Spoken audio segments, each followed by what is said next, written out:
I'm somewhat of an ancient warfare history buff. Now, I like history in general, but ancient warfare has always caught my interest. The things that people did to each other, the ability to do those things. I've often contemplated how one could stand in front of a man just like himself, look into his eyes, and gut him with a sword, gut him with a dagger, get really close, and maybe even pull out his eyes and strangle him. Um, you know, when I study these details, I find that historical sources in general are incredibly lacking, even for the Romans, and because when you're trying to look at a normal soldier's point of view, it's difficult to find records on that because it wasn't considered as pertinent. It wasn't considered as part of posterity back then. The average soldier just wasn't expected to have been written down as being a meaningful part of the grander whole. We have a lot of history of the encounters that the Romans had with other tribes. We have many sources of information like Livy and Cicero on the emperors. We have we have even documents relating to siegecraft and the different inventions the Romans adopted. They actually very rarely made something up just in and of themselves. They copied a lot of what Greece had. They never really felt comfortable with using war elephants because it didn't work well with their style of combat, as far as the maniples and things like that, specific formations, and really Alexander the Great and then later the Romans were instrumental in forming our idea of a military. We take a lot of our military terminology and organization from Alexander the Great and later the Romans. But getting back to war on an individual level, a personal level, what little information we have about the Romans is that a lot of them joined the military for the same reason a lot of people join the military now. They wanted to see more of the world. They wanted to be a part of something bigger than themselves.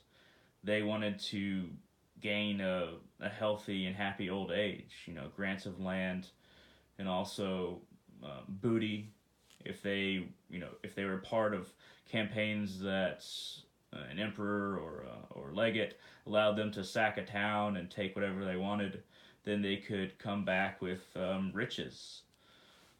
There wasn't we don't have a lot of information on them thinking about the spiritual nature of their encounter with other human beings or the visceral churning of flesh, the wars of attrition. Wars of attrition became something new when the Romans started to institute, their style of combat. It wasn't like the phalanx of old. And the phalanx, it was incredibly brutal and it was attrition, but you were still quite a bit of ways from your enemy. Not to say that takes away from you killing somebody, but if you're talking about not necessarily Alexander the Great's mounted cavalry, the companions he was a part of, or the companions he had around them, he rallied them and they would charge into foes. But if you're 18 feet away at the other end of a sarissa, your foe is still pretty far away. But with the Romans, we see that the gladius was the main weapon of a legionary. About a 3 foot long short sword, good for slashing or stabbing, and you were up close and personal with your enemy. Now, I often ask myself, how did they make it okay in their heads? This is what I ask of, this is what I think about when I'm thinking of people who kill anybody, whether it's a murderer, whether it's a warrior, whether it's a soldier, whether it's a police officer. I ask myself, what were they thinking in their heads to make this okay? And a lot of the times, it's understandable. But some of the time, it's like, you didn't have to do that. Why did you do that? And I've devoted quite a bit of my life to understanding the human mind and how it can accept and do such terrible things. Now, the human mind, it blocks out a lot of traumatic experiences. It may not block out the whole experience, but traumatic experiences, it blocks it out. For instance, one of the worst fights I've been in, fist fights, years ago. Um, I I got not several, a few facial fractures. My nose was broken in 3 places, a concussion, and my face was beat up, man. And I don't remember, I barely remember anything. And I could say it's from the concussion, but I got up 7 times. So after I had the concussion, it wasn't the last time that I got the concussion. It was probably one of the first few times. I just kept on getting up and trying to fight, and it was over something stupid. That's not really relevant to this conversation. It was trying to stick up for a friend, but that person was just trying to stick up for his girlfriend, and he happened to be a better fighter than me. So, you know, I think my brain has blocked out most of that because of how much damage my head received. It was overwhelming to my psyche, I imagine. So my brain just blocked it out without me trying to block it out. Now I imagine that soldiers in battles a lot of the time they either forget, their brain blocks out a lot of what they did up close and personal, or they try to forget. And there are some who don't want to forget and believed in what they were doing, no doubt. And then there are others who just remember. I think these are my points of view as far as ancient warfare and getting up close and personal, and really having your hands on an opponent. It comes down to fear, either for the person that thinks he's going to win or the person that thinks he's going to lose. There's still the fear of dying, so that drives human instinct. It increases adrenaline. It allows your body to kick into another notch above what you can normally physically do. And as a human being, we start to see ourselves capable of doing what animals do to each other when survival is on the line. We start to really feel like an animal, I think, a lot of the time. I've had some experiences, but I haven't been in any wars, I haven't been in battle, I've been close to people who wanted to kill me, and the fights where I felt like this person really wants me dead, but I haven't really been in combat, so I'm not going to claim to know what battle is like, what war is like in the modern day or in ancient times, let alone. But it's interesting to think about, how massive amounts of men could all do the same thing and deal with it somehow. Now, from many sources, not many, a few different sources, the accounts of centurions and the like, which are leaders of smaller amounts of legionaries, really the kind of sergeants in a way that really get close and personal with the platoons and administer punishments, and really the first ones to be up front and fighting in the mix, churning that flesh at the front line. We get a few accounts from them, and I don't remember their names right now, but it feels like 20. I think the number was from another book that I read about Roman history, that 25% of men at least will just be so terrified they won't be able to move. They will stand in order, and then they will hold up their shield, but they'll be so terrified they'll piss themselves, they'll crap their pants, undergarments and tunics in this regard, and later on pants, but for the Romans, and they'll just be too terrified to really do anything. Another 25% might be the ones who really do the fighting and the ones that really take all the action. And 50%, you could say, or 50% or more or less, depending, will just be kind of like there, filling the numbers. So many ancient battles seem to have been decided really early on, and in ancient battles, far more people were killed in being slain as they ran away than on the front lines, even. And so many more people were killed, trampled by their own men, than dying on the front lines, even, which is remarkable, because we don't understand that kind of warfare nowadays, because it's so far beyond the guns that we're used to, the tactics that we use nowadays. I don't claim to be a soldier or somebody who understands what it is to be a soldier, but examining ancient warfare compared to modern warfare is an exercise in, I guess you could say, the larger picture of where we've come from and where we're going into. Um, I think it's important to try and understand how a person can go to war, how a person can kill another person and make it okay in their heads, how a person can tell themselves they're fighting for their country even though it's just more conquest. And, despite my beliefs about the wars nowadays, in Roman times, it's fairly obvious that they were wars of conquest. They weren't wars of trying to create peace. They were wars of trying to bring people into Roman society so that they would benefit the grander whole of the Roman Empire.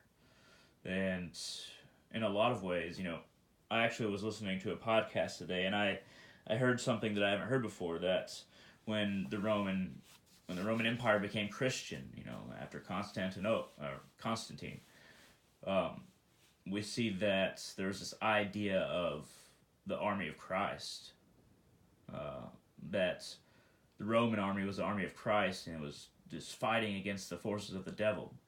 And ironically, the Romans came up with the word pagan, which is a Roman word, Latin. Well, I'm not sure if it's Italianized Latin or Latin, but the Romans came up with the word pagan. It was basically to represent the tribes and anybody that wasn't part of their society, people in the country that weren't civilized, and it started being used after the Roman Empire was Christianized, and we start to see the idea of Western warfare that we kind of carried on even today, that our ways of civilization and our religion of Christianity, I'm not Christian, but the idea of Christianity being the best, and our civilization being so advanced that of course everyone needs to be ruled by us. Of course everyone needs to be educated by us, by our glorious free market capitalistic system. And us Western white people, even I've kind of adopted many understandings of the East, and I'm Hindu, and I'm a devotee of the Divine Mother Kali Ma, and I am also devotee of Odin, Ulfa, the Word Wolf. But I came to that over time. I started out just like anybody else, believing that the United States of America had the best civilization. There is no best civilization in my mind, just different.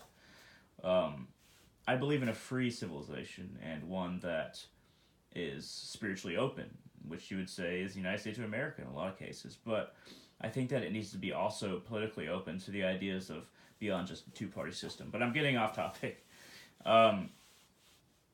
We still have that idea of the army of Christ, the army of civilization that we've carried on from the Romans. We need to try and figure out how we can get away from living in the same old ideas that basically caused Rome to rise, but also caused it to fall. Caused Rome to create great marvels of architecture, aqueducts, the Colosseum, gigantic statues. Created wonderful things, but, well, the Colosseum, based on the day, it could be wonderful or terrible. There's so much death in there, but great monuments of architectural understanding and ability. But it was also an idea of superiority. The idea of superiority and trying to force everyone to be like them is what caused their downfall. They stretched their empire to the limits, and they paid dearly for it on the frontiers, and they were chiseled away at. This might be the future of the United States of America, because we know that history repeats itself over and over again. We can nip it in the bud now. We can retire these Roman ideas of our civilization being superior and our army being the army of God, which a lot of Christians believe that the United States and the other Western powers that are mainly Christian are basically composing the army of God, the army of Christ. But this is something we stole. This isn't inherently American. This isn't inherently Western. We're carrying on the ideas of an ancient and dead people, and we're making the same mistakes. We're not as bad. No, we are not as bad. But we are making some of the same mistakes. And we're creating the conditions that lead to wars of attrition. Because we're trying to fight against guerrillas in, for instance, Afghanistan and Iraq. And we've been in Afghanistan for over 11 years, and we still haven't destroyed the Taliban. What does that tell you? Does that tell you that we're any better than the Russians who tried to do it? Or the British? Or Alexander the Great, who eventually had to marry one of the Afghanistan warlords, even way before they were Muslim. He had to marry one of the warlord's daughters, rather. He had to marry into that family in order to conquer that place, and he was completely okay with killing men, women, and children, but he still had to do that. He got the closest, because Alexander the Great treated them, and this is what he did through many nations. Once he had conquered most of it, he treated them like human beings, and decided to incorporate their traditions, incorporate their families into his own, and this is what he did throughout his campaigns, and our military is very much still using the ideas of Alexander the Great, but we haven't understood the main lesson that his campaigns could teach us, that maybe even he didn't understand that he was doing, was that wherever he went, he was okay to bow to somebody's god, to be kind of beholden to that god and be a part of the temple wherever he went.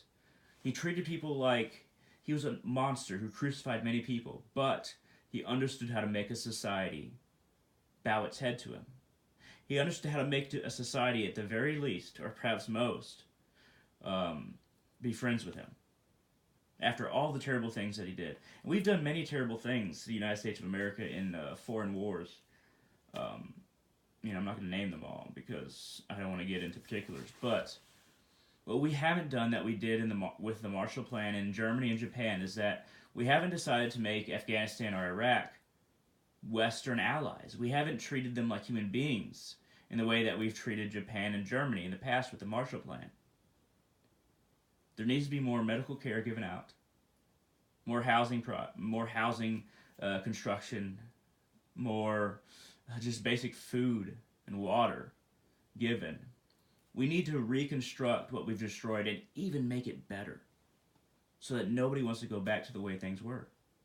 But somehow, a stupid kid like me in Texas can understand that, but it seems the higher levels of our military, it's never the soldiers' fault. It's never the soldiers' fault for any of this. The higher ranks of the military just don't know how to accept these people as being human, even though they were our enemies. Or you can say they are our enemies. But regardless, I like to think about ancient warfare and how it relates to now, and what was going through a soldier's mind back then, and what goes through a soldier's mind now. This is why I always take the opportunity to talk to soldiers. And a lot of my soldier friends are real hush-hush because they don't like those experiences, which is understandable. It's warranted. But, man, it just feels like we haven't gone as far as we think we have.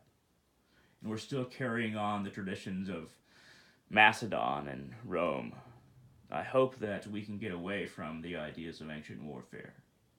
Thank you very much for watching. I hope all of you have a great day. If you want to like this video, it would really help out the channel. It always does. And I will see all of you on my channel in the future.